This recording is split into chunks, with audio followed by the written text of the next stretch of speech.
সোনা পাখি তুমি এসেছো? ধুর শালা আজকেও মাগিবাজি করতে এসেছে। সোনা পাখি কিছু বললে? না না, আমি কিছু বলি নাই। আশেপাশে কেউ নাই তো? না। সোনা, তুমি আমার একটা চুমা দেবা না? চুমা। শালা। শালার ক্লাসে আসলেই শালা চুমাচুমি শুরু করে দেয়। কে? কারা এরকম ক্লাসের ভিতরে এসে চুমাচুমি শুরু করে দিয়েছে? কে রে? কিরে আলু ভাই, ক্লাসে এসে চুমাচুমি করো নাকি?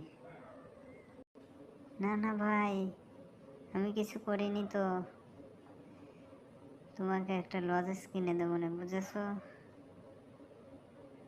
ধুর ভাই, লজেন্স কি এখন খাওয়া যায়? ভাই তাহলে আমি